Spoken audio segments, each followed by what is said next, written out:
Since 2013, there has been an overwhelming influx of South Sudanese refugees in northwestern Uganda.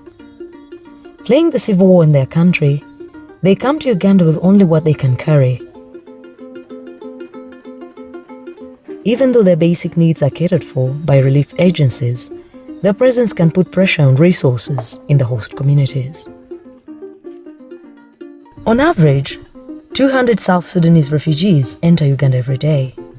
The country hosts over 510,000 refugees, 120,000 of whom stay in Adjumani district alone.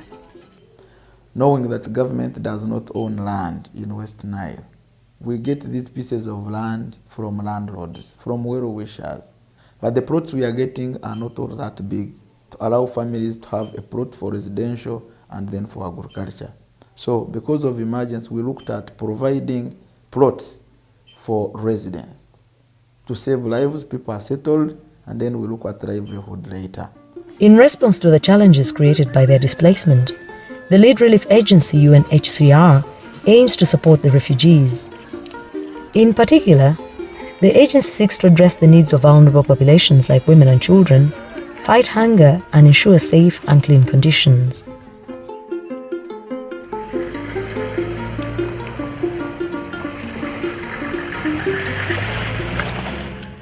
The Danish Refugee Council, DRC, one of the UNHCR's implementing partners, has come up with a project that targets the youth and particularly girls at risk. To complement the efforts of other agencies, DRC received additional funds from the European Union and now provides livelihoods and skills training.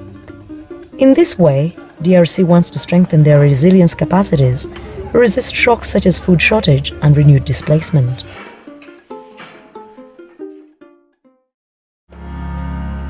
The Danish Refugee Council, DRC, is an international humanitarian organization that collaborates with UN agencies, governments, and other non-government organizations to provide protection and livelihood services to refugees. In Uganda, DRC has been providing emergency and multi-sectoral humanitarian assistance to refugees found mainly in West Nile and the northern region of the country. We are working in more than 35 different countries today. And in Uganda, we've been assisting the refugees and IDPs since 1997. And today, we assist the South Sudanese as well as Congolese refugees in Uganda. Strengthening dignity, protection and resilience capacities for South Sudanese refugees in Uganda is a project funded by the European Commission's Humanitarian Aid and Civil Protection Department, ECHO.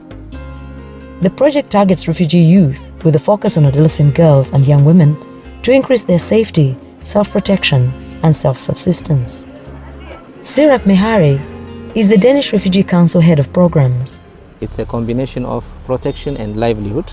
So through livelihood, we come up with skills, life skills development, and providing income generation kits and vocational training, so that at one point the youth would build their, would empower their confidence, which means we build their confidence. They can say who they are. Then at the same time we provide them the means for them to get engaged in self-reliance by generating income.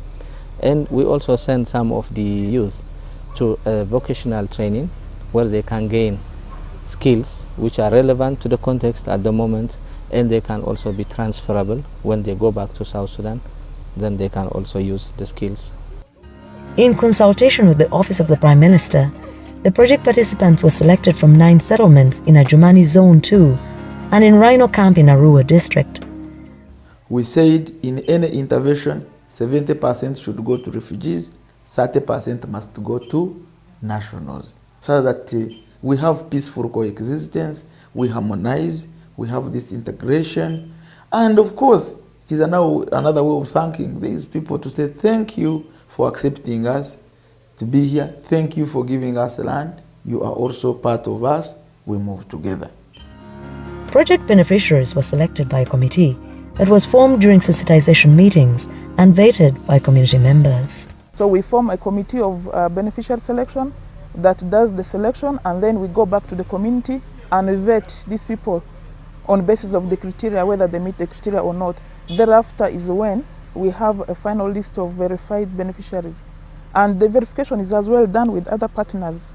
We have, for instance, Norwegian Refugee Council that implements similar projects, and many other actors in the refugee operation who also play a key role in vetting so that we do not duplicate support to the same people.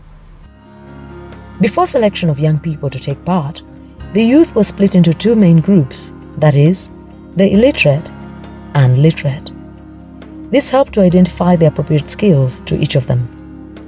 Young people who know how to read enroll for vocational training that lasts for a period of 6 to 9 months. They are trained in bricklaying and concrete practice, motor vehicle mechanics, carpentry and joinery, tailoring and cutting garments, as well as catering and hotel management.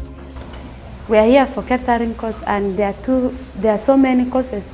There's the housekeeping, food service, receptionist, and baker. From here, as a school and as an individual, we have formed groups. We are going to need the support of ECHO to give us the materials and equipment. Afterwards, we divide the assets individual, and then you go on with it. On the other hand, the group that does not know how to read was offered functional adult literacy file training for a period of 6 months. Here, in addition to learning reading and writing, the members also receive basic technical skills training, which is relevant to their livelihood activities they want to pursue. Such activities include soap making, sesame processing, beekeeping, and vegetable gardening, among others. Amani konyi kelerani ezi amani lechora andrani amazitioni tako sadi sitiere sini project si anitara andra mama rusi pe dazi sadi si sanka ki amage konere e wolo redi rega andrani lori amabelere amabea locally ani tanamba ke ingoni ani tu sadi soke ki amani linira kaki amani lori kere lori na joke amani nambata na kiliri ko yamabatiro ko fonyiga wa titiria. If we talk of poverty, we talk of changing people's lives, then the women are the ones who feel the challenges of lack of either food, lack of what, so much in the village are the women, but they are always there. So when we come up to train them on this income generating activity, they are the very people who come because it will benefit them, and handling bees is easy. Ben Wayasko is the chairperson of Alkere Group. The group comprises 10 members who are trained in commercial agriculture. At the moment, they are engaged in vegetable growing in Orungwa village, Itirikwa sub-county in Mongula 1, Adjumani district. In the first season harvest sales, the group made a profit of 1 million shillings which they saved. And we are hoping to also sell this second season so that it sustain our household support as a refugee. Village Savings and Credit Loan Associations of VSLA is another component of the project. The concept was designed for income-generating groups to carry out group savings. The goal of setting up VSLA groups is also to ensure a sustainable source of credit so that livelihood activities can continue after the end of the project. This is at Tidira Women's Group. The 25 members live in Ayilo 2 settlement in Pakele sub-county, Adjumani district. Every Sunday, the group meets in this hut to deposit their mandatory savings. The money is stashed away in a metallic box for safe custody until a borrowing need arises. The interest rate on loans has been fixed at 20%. If I maybe take loan of 30,000, I just give each month 6,000. After when I get the money, then I return 36,000. Using the knowledge from FOWL training, majority of members have taken loans to open up their businesses. The activities include market vending, vegetable growing, food joints, tailoring and knitting. The money they earn from their businesses enables them to fend for their families. 28-year-old Manuela Mazakwe runs a food joint in Majitu settlement. She is able to make a profit of 10,000 shillings daily. After getting some of this money, I'm using it for buying salt, at times sugar, even it can help me in order to buy medicine for my children. Florence Echia is another member of the VSLA. She normally borrows money from the group to buy raw materials for her group's tailoring and knitting business. Together with her group members, she sews dresses, shirts and trousers, which she sells at a profit during market days in the settlement. Jometa, barura, sitina mebua, ove sabuni jejobachirini, onko ove nosi scurry, anytime bujo, ingoni, mebua laka, onko jozitisi nane sitisi, madua, maba, gurupuga, naito vulegajo, ewo gasandutine. Apart from saving, members use the same platform to share ideas on how to improve living conditions in their families. They also address issues of domestic violence together whenever they arise. When we realize that a woman is in a group, say like VSLA, but the husband is not involved, we try to reinforce the woman so that he can be able to coordinate with the husband so that he can also be involved in the group, because in a group there are so many issues which are normally discussed. Not only issues to do with sexual and gender-based violence. There are other issues which handles other sectors, say like health. We normally also discuss it in those groups, in those activities. There are issues like crop cultivation, education, and the rest of it. Certainly, the practice of doing business and saving in groups emphasizes one thing, that is good neighborhood relations. This culture is further reinforced with the formation of social clubs among the youth.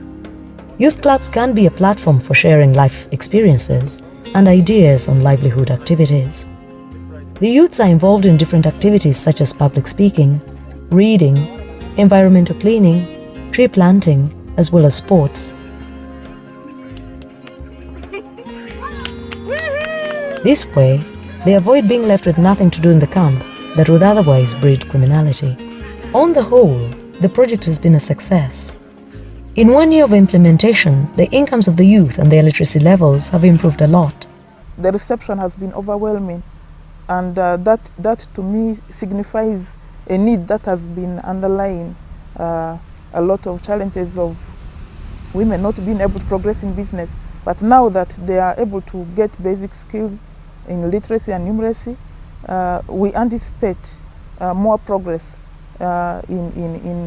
in off-farm and on-farm activities, and in even women being able to secure basic needs, be it health, education, so that they're able to express freely, and they're able to express their needs and be able to get responses. Like any other project, DRC's intervention was not without challenges. However, the organization makes adjustments whenever necessary to ensure a high quality of support services. There's a lot of spontaneous movement, and you realize that we expect to implement this project in a specific location, and when the population moves, their participation in some of the project activities, for instance, functional adult literacy, is affected. Being the leading implementing partner for United Nations High Commission for Refugees and the Office of the Prime Minister in West Nile, DRC is committed to continue working for tangible results in its livelihood program and protection of young people. So far, in Adjumani alone, a total of 396 learners have been registered for FAO, 60 of whom are nationals. 36 out of 50 groups have submitted their group action and business plans, while 17 groups are doing village banking. If we had not intervened, normally I can tell you there will be a lot of households that will still be dragging along the line, because the resources from UNHCR is very little. We are not able to cover the enormous population gaps that we have in terms of needs.